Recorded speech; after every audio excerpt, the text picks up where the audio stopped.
It is the 28th of June 2020. I thought I'd speak about the RT-PCR test once again, the reverse transcriptase polymerase chain reaction. Now this basically means that we pick up the RNA of the virus, extract the RNA, and then convert it to DNA, and the DNA is then amplified. The process of converting the RNA to DNA is termed transcription. And once the DNA begins getting amplified, we have more and more of it. So by 30 cycles, we have at least 1 billion copies of the DNA, which reflects the RNA. So now we have some quantum of the nucleic acid of the virus by which we can make some kind of a conclusion. Now the cycles desired are about 35. If we have fewer than 30 cycles of amplification, then the test will not pick up what we need. If the cycles are 40 to 45, that means more. We take more cycles to amplify that piece of virus, that piece of genetic material. Then the test carries a lot of noise, which means we can pick up other stuff apart from what we want. What do we want? We want a part of the SARS coronavirus 2, right? SARS-CoV-2 virus, and that bit is what we need. Now back to the test. Now this test I have mentioned earlier is not foolproof. That is very clear to all concerned. The fact is that both the CDC and the FDA have made it amply clear that a positive test does not mean that there is no bacteria or no other virus at play. Also, both the CDC and the FDA mention that if a test is positive, that is no proof that the SARS-CoV-2 virus is causing the disease or the symptoms. The reason for that is because the WHO has recommended only one target, one gene target, and that is the envelope gene, the E gene. Now, if you target only one gene, then you lose specificity. It is quite possible that you are picking up another virus, a different coronavirus, from the virus which you actually want to pick up. The tests being employed in Delhi are picking up two targets. They pick up both the envelope and the nucleic acid gene. But when the result is provided, and if it is positive, it is clearly mentioned on the result that we do not exclude the presence of a bacteria or some other virus, and we do not commit ourselves to saying that the virus that we have picked up is causing your symptoms. So you can see there is a lot of ambiguity with the PCR test, the RT-PCR test. I've already spoken about the number of cycles that are required. The test report that I have does not mention the number of cycles that were employed by the laboratory. The other thing is that we still have no idea what the virus looks like. The initial studies which were published on the virus, they were published in Lancet, they were published in the New England Journal of Medicine, they were published in Nature. Well, they don't provide electron microscopic pictures of the virus. It is quite possible that they have picked up some cellular debris, or that they have picked up some another bit or some other virus instead of what we are calling the SARS-CoV-2 virus. Now these are very important facts because the media keeps reeling, the media keeps repeating, hurling figures at us.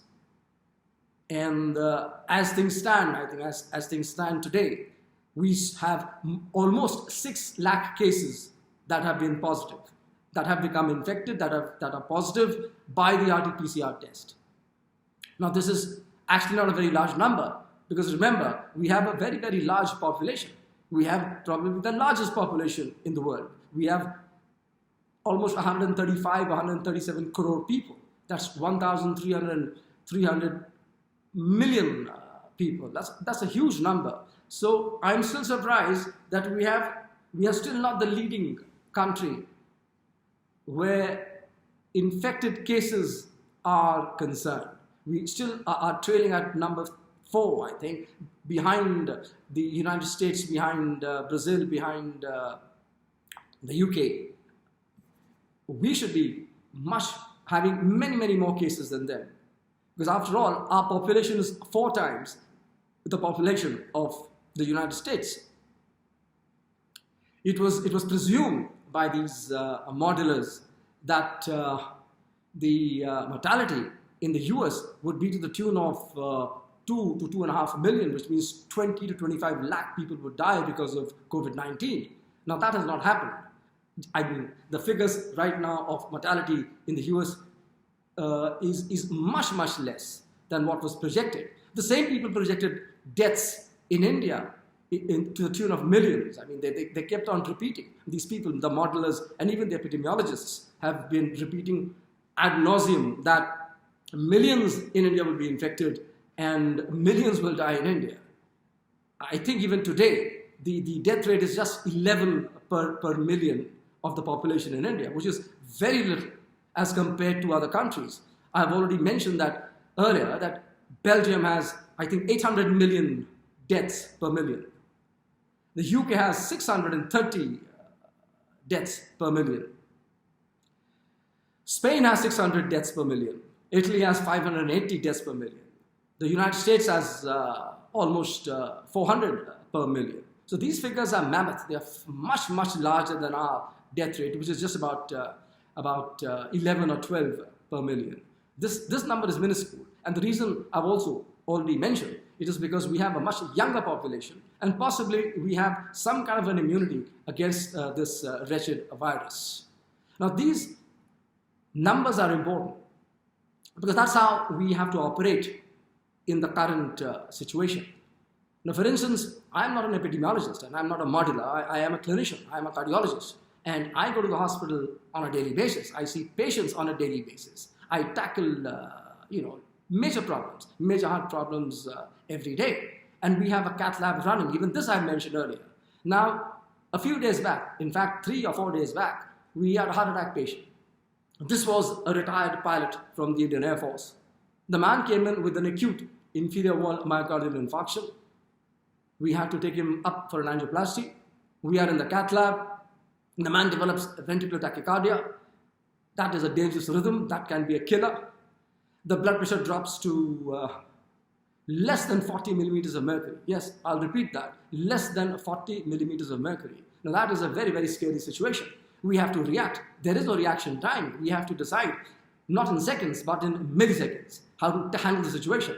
So of course, we gave him a shot of lignocaine. That didn't work. We gave him another shot of lignocaine. Lignocaine is exquisitely effective in VT during an acute infarction or soon after an acute infarction. That worked. We gave him a lot of saline. The pressure came up gradually, and then we went on with the procedure. We put in 2 stents in this gentleman. Now, when we were reacting to this problem, during the entire process, I had 2 technicians with me and 1 nurse. Now, if they had been bombarded by what is being done even today, by what is being done by the media and by the so-called alternative media, that millions are infected, that millions will die, do you think they would have performed? Do you think they would have reacted so fast and so efficiently? They reacted without a thought. And hats off to them. Hats off to Sharmaji, who was in his early 50s. He's the chief technician of the cath lab. He never hesitated. He went straight into the patient, almost into the patient. Of course, we all had our PPEs. We were all protected. But the fact still remains that despite not knowing whether this patient was COVID-19 positive or negative, we never had the time to get him checked. Remember, this guy came in with an acute heart attack. His family is waiting outside. The man is hovering between life and death.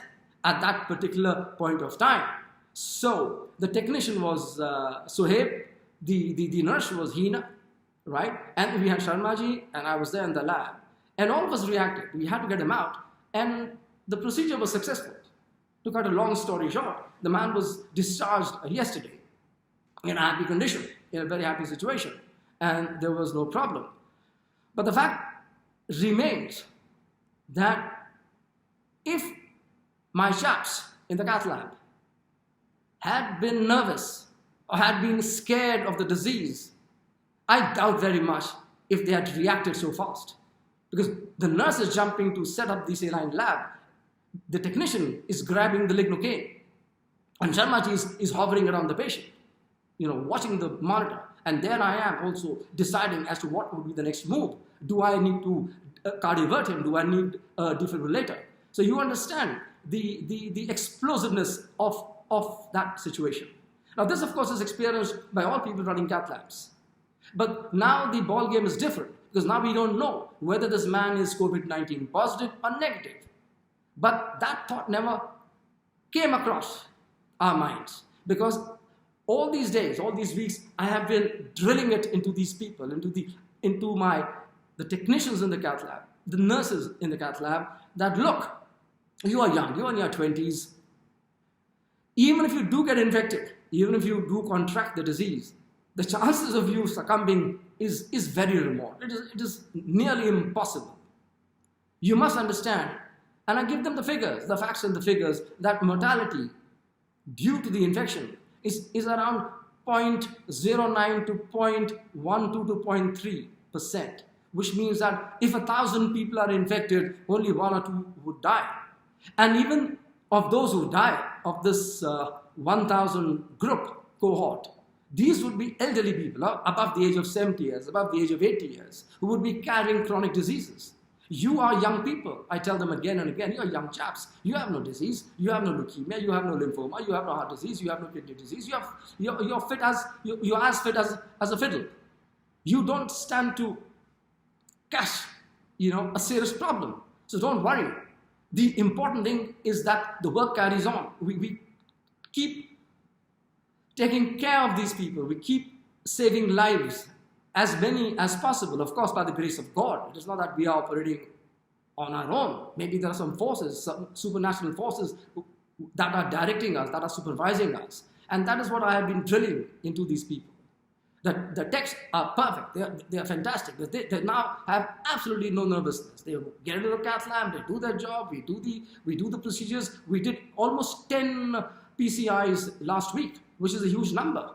The texts, I have to name them. We have Mahinder, he's a first-class man. We have Suhaib, we have Prem, we have Vikas, and of course we have Sharmaji, Chandra Prakash Sharma, who is an ex-army person, absolutely disciplined, and without a care for himself, always caring for the patient, always trying to assure the patient that things will be all right. Now, we have to do this. I have 2 more colleagues. We have Dr. Karan Chopra, we have Dr. Ritesh Suturi, and both are fine cardiologists, both are educated people, both are highly educated, both are DMs in cardiology, both are first-class operators. They also have kept the cath lab going without a thought for themselves. Of course, they take tremendous precautions. They have young families, they have a responsibility, but they are working. They are not paralyzed with fear. They're not been scared witless, And I hope they're not watching these stupid interviews which are done by these alternate media. I hope not, because that will be the last thing I expect them to do. You see, you must not get impressed by these chaps who come in from the University of Southern California, or who come in from the University of Washington, or whether they come in from Harvard University, Oxford, or Cambridge. Wherever they come from, wherever they have studied or wherever they teach, just because you've taught in Harvard University or just because you've studied in Harvard University does not make you an authority on COVID-19 or on how to deal with this disease. That is very important. So don't get impressed. Don't take people at face value. That is what I am trying to tell you today. Because otherwise, we would be in a very, very, very, very, very bad situation. Already things are crumbling. There is a massive disruption of everything in this country. Shops are open, but there are no customers. There are no people. thanks to the 24/7 propaganda, thanks to the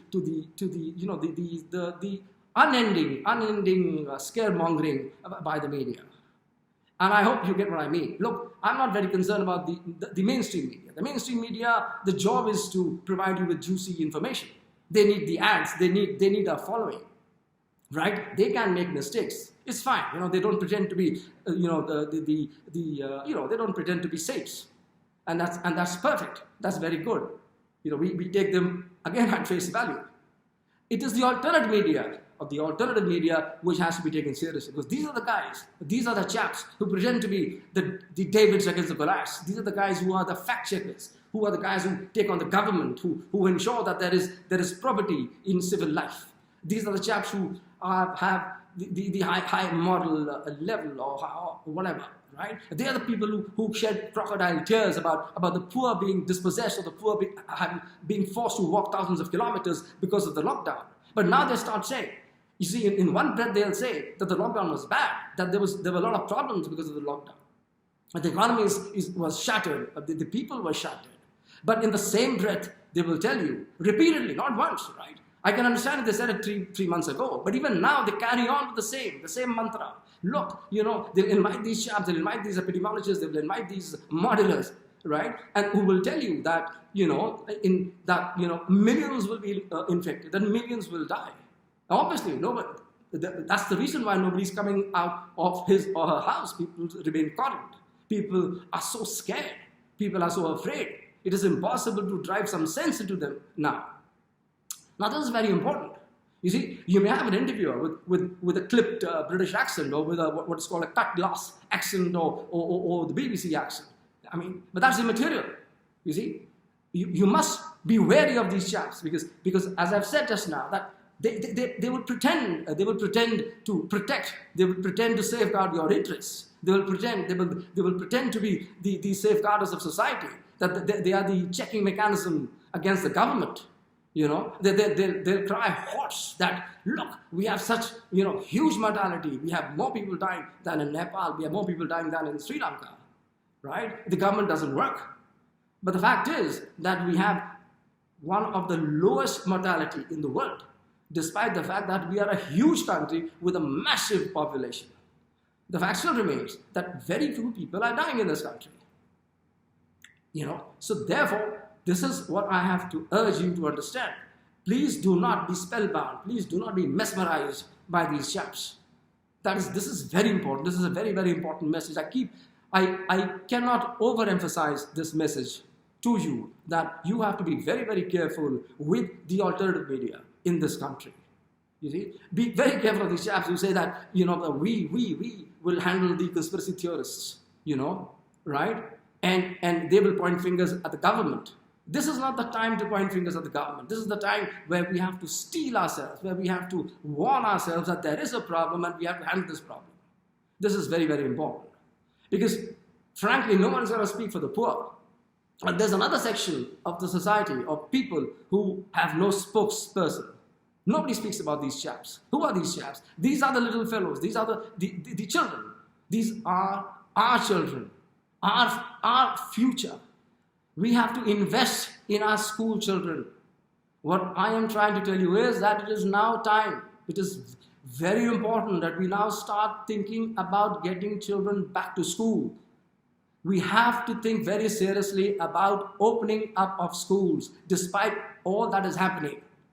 Right? You cannot destroy the future of a generation of school children. This is very important. It is not just the education that they are missing. It is also the fact that their social development has been demolished. See, there is a joy, there is a happiness in going to a school like you and I enjoyed when we were children. There is great pleasure in going to a school. There we meet our peers, we meet friends, we make friendships for life. We get attached, or we develop a bond with our teachers, which also can last for a lifetime. We remember our teachers even when we get old. We may be inspired by another senior or by a teacher of ours. So education is absolutely important. And by education, I don't mean online education. I mean face-to-face education in the boundaries of a building, within a school. Of course, there will have to be caveats. There will have to be caveats. I don't want to go into the specifics because there is no time. You have to ensure that the school-going children wash their hands, that they are seated, adequately apart. You make sure that the little chaps don't put in a finger in their noses, or they don't rub their eyes, or they don't fiddle with their masks, because they may be wearing masks. And you have to tell them how to wash their hands for about 20 seconds, 25 seconds, maybe 30 seconds, maybe 3 or 4 times a day. You have to tell the parents that please check the temperature before you send the child to school. And even in the school, the temperature will have to be checked 3 or 4 times. And in the event that a child has temperature, nobody panics, because that doesn't mean the child has COVID-19. He may be having a viral infection, he may be having typhoid. But you just pick up the child, put him in a room and contact the parents so that the parents can come and pick up the child. Now, these are certain things which have to be followed. It is important, it will be important that the parents, the teachers, the administrators huddle together once in a while, maybe quite frequently to begin with, once in a month or maybe once in a fortnight, to decide what can and should be done and what are the mistakes being made. The bus driver will have to be protected. The bus driver would be maybe a chap in his 30s, maybe a chap in his 40s, maybe a chap in his 50s. So therefore he would be more vulnerable. So the children, when they board the bus, may need to wear masks. They may need to stay away from the bus driver. And of course, you cannot accommodate the same number of children in the classroom. They will have to be divided. Maybe you divide each section into 2 bits, and the first bit gets to school for the first week, and the second bit comes to school in the next week. Now, these are nuts and bolts of an education, but this has to be done because you're not understanding the ramifications, because online teaching is just not good enough, right? And 90% of our children do not have access to computers, to telephones, or to iPads or tablets. These are poor children. This was their only source of education. The school was their only source of education. Apart from that, the midday meals are important for the poor children. That's where they get their nutrition from. That's where they get their food from. Now, all those children are huddled in their homes. The poor children are huddled in their homes. They have no meals. Possibly, a lot of the little girls will get married off by their parents. So that there are negative social ramifications of this not going to school. Well, I'm not suggesting that you go to school immediately, but you have to start thinking of opening up schools. Look, schools have opened up in Europe. Switzerland has schools that are open. Norway has opened its schools. Sweden never closed down its schools. Denmark has schools that have opened. France is opening up schools. Right? England is seriously thinking of opening up schools. In fact, had almost opened up their schools till the trade unions came to the picture. So then the education minister, the education secretary backed off, and for which she just might be in big trouble later on. But the fact remains that every nation, most nations in the world are seriously thinking of opening up schools. Taiwan has schools that are open. South Korea has schools that are open. Right? China has opened its schools. Of course, everyone has his own way of managing the education system. But in India, because a lot of people are poor, a lot of children are poor, we cannot and we should not deny them their right for education. That is their fundamental right. And as I see it, I don't find anyone making a lot of noise for school children or for schools. At this rate, a lot of careers will be lost, in the sense that a lot of teachers will now refuse, or rather get discouraged and start moving away from the profession of teaching. And why schools, even colleges are shut? I don't know what's going to happen to the college children. The fact remains that as I think about 1,600 pediatricians have written in England to their Prime Minister Boris Johnson that please open up schools and do not damage the future of a generation of school children. Any right-minded person would think and ponder over this. This is very important. Now, of course, this you will say, okay, Dr. Saab, you're just talking, you're talking riddles, you're talking in generalities, you're not being specific. So I'll give you some facts and figures. Now, you know the fact that people do get infected. But what you don't know is that children somehow don't get affected in the same manner as adults. They just don't get affected. Maybe they have a different immunity system. Maybe they don't have the receptors for the virus to latch on. But nature has given the little fellows a great deal of protection, and that is very important. Nature has provided our children protection from this virus. Now, I'll talk about the attack rate. What is the attack rate? Attack rate is that if there is a person who has COVID-19, how many people get infected by that chap? So we have data on that. We have data on that. We have data from China, we have data from Japan, and broadly speaking, the data suggests that, and I'll give you the numbers, they look at about 300 people who have been infected by COVID-19, and then they track and trace the almost 2,300, 2,500 people who were exposed to the index cases, right? So you have 300 people.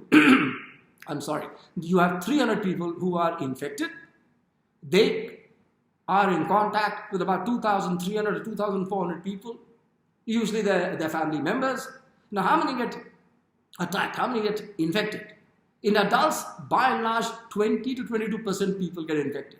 Whereas children, it's down to 4 to 5%. So as opposed to 22% attack rate in adults, in children, the attack rate is below 5%. At the most 5%, 4%, 5%, right? It is not more than that. So what is clear is that children somehow are not getting infected. The next question is, do children infect others? Do children transmit the disease to adults? Now, there is not that much data, because remember, the moment this pandemic began in the rest of the world apart from China, all schools were shut. We did have data only from China. But a very interesting paper was reported by Bloomberg last week. This was from France.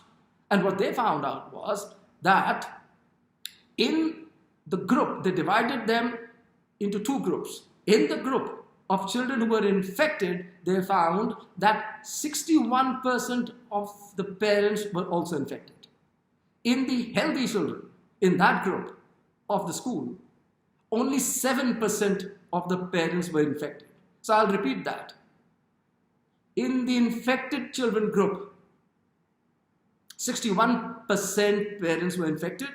In the healthy children group, only 7% parents were infected. What does this mean? This clearly implies that the infection is gravitating down from the parents to the children and not from the children to the parents.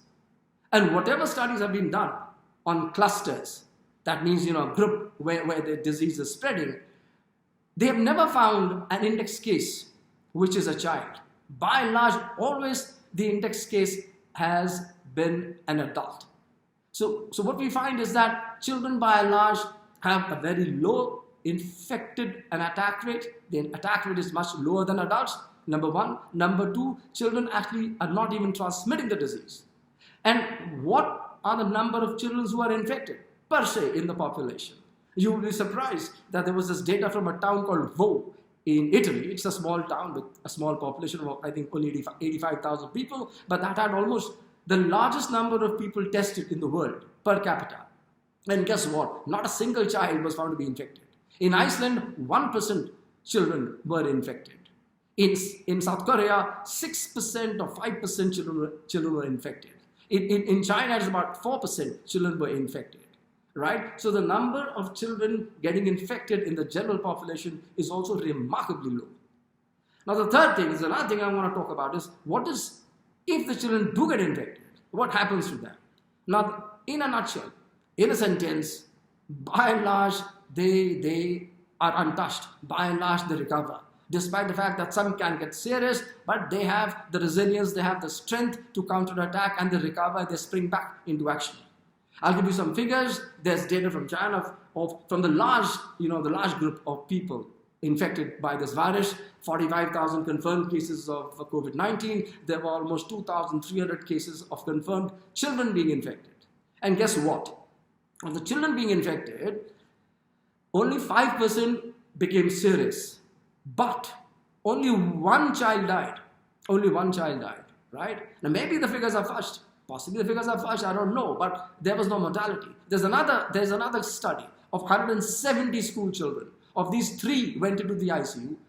Of the 3, all of them, each one of them had a disease. One had hydronephrosis, one had leukemia, and the third had what is called as intestinal invagination. So right, all 3 were sick. But of the 171 children who were infected, only 1 died. So we have a very low figure. And you'll be surprised that recently, the CDC released figures as to how many people have died in this COVID-19 pandemic. When I say children, I mean children below the age of 14 years. So guess what? COVID-19 has killed 8 children in this pandemic in the United States. 8 children have died, 8, right? It's not 80, it's not 18, it is just 8. 10 minus 2, 8 have died because of COVID-19 in the US in this pandemic, as opposed to 169 children under the age of 14 years who have died because of flu. So, flu has killed 20 times more children under the age of 14 years as COVID-19, right? So the regular flu is far more dangerous than COVID-19. So now bearing these facts in mind, these faction figures in mind, that the attack rate in children is very low. Even if they get infected, their mortality is very low. And when I say that, I'm not belittling disease. I'm not dismissive. I'm not being dismissive of death or belittling it. Death is a death. It's a very, very serious situation. It is a catastrophe. I never would dare dismiss deaths. But one has to grapple with facts. One has to grapple with facts in order to handle this pandemic, right? So, children have a very low attack rate. Children, if they do get infected, the mortality is extremely low. Somehow they manage to fight back the virus. Even though they may develop things like myocarditis, they may develop things like a Kawasaki-like syndrome, but the mortality is very low. The regular flu kills 20 times more people, more children than COVID-19, right? So keeping all these facts in mind, I would urge you to seriously ponder about whether or not to open up schools now. It's high time we thought of that.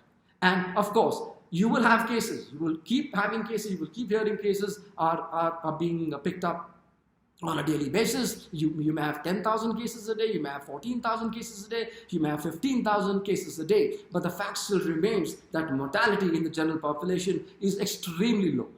That has to be kept in mind. Simply saying that you have so many millions infected is absolute nonsense. That is ridiculous. That is a ridiculously stupid thing to say. You must keep in mind that despite the fact that so many are being infected, the mortality remains low because of a couple or a variety of reasons. That is very important. So I think I will stop at this point. I don't think I've missed out anything. The thrust of my talk today is that don't rely too much on the PCR test. Even the report which is given in India clearly says that if you are positive, please do not dismiss the fact that the PCR test may be positive because of a bacterial infection or some other viral infection. And also keep in mind that simply because you have a positive test, it does not mean that the virus is causing your symptoms or the virus is causing your deaths. In the same manner, when you have data on so many deaths, I'm not sure what these deaths are all about. I'm not sure whether they are definitely because of COVID-19 or because the virus was just picked up in these people.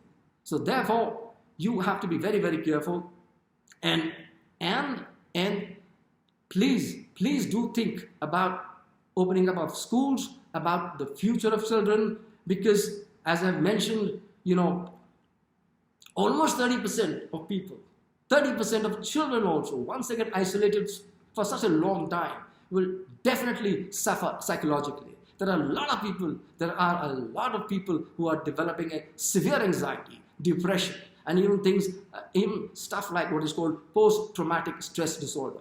30% of children are having anxiety. 30% of children will have post-traumatic stress disorder. They must be missing their friends. They are missing their teachers. They are missing their schools. So spare a thought for the children also.